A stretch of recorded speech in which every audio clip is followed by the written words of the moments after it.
महायुतीच्या सरकारने जी नवीन योजना मुख्यमंत्री माझी लाडकी बहीण ही त्या ठिकाणी सुरू केलेली आहे. 1 जुलै पासूनच या संदर्भातली नोंदणी ही सुरू केलेली आहे आणि नारी शक्ती दूत ऍप यामध्ये ऑनलाईन फॉर्म हा अवेलेबल केलेला आहे. यामध्ये GR पहिला इश्यू केल्यानंतर शासन निर्णय निर्गमित केल्यानंतर काही सुधारणा त्यामध्ये करण्यात आलेली आहे आणि ज्या सुधारणा करून तिथं आम्ही ते ऍप अजून अपडेट करत आहोत.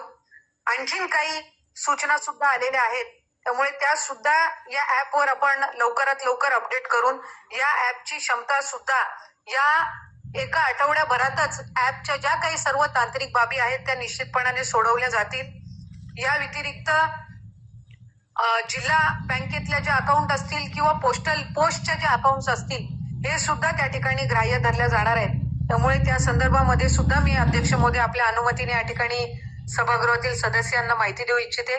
सन्माननीय सुनील प्रभू साहेबांनी लाडली बहीण योजनेअंतर्गत काही त्रुटी आहेत त्या दूर केल्या जातील का, ऍपच्या संदर्भातलाच त्यांनी विषय या ठिकाणी नमूद केला.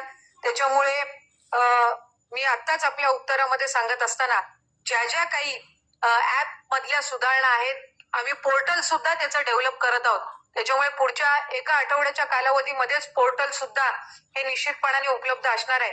त्यामुळे ऑनलाईन मोबाईल ऍप सहितच पोर्टलवर सुद्धा आता फॉर्म उपलब्ध होणार आहे. ऑफलाईन फॉर्म स्वीकारण्याची सुद्धा प्रक्रिया ही गतीने सुरू आहे आणि साधारणपणे 15 लाखापेक्षा अधिक ऑनलाईन फॉर्म्स हे ऑलरेडी पात्र फॉर्म्स हे ऍपवर रजिस्टर झालेले आहेत.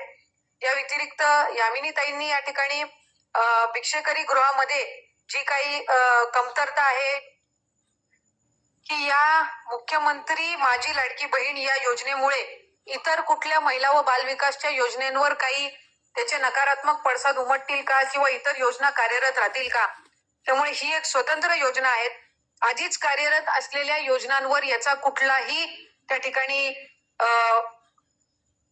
कुठलेही नकारात्मक पडसाद उमटणार नाहीत. त्या योजना आहेत त्याच पद्धतीनं त्या ठिकाणी कार्य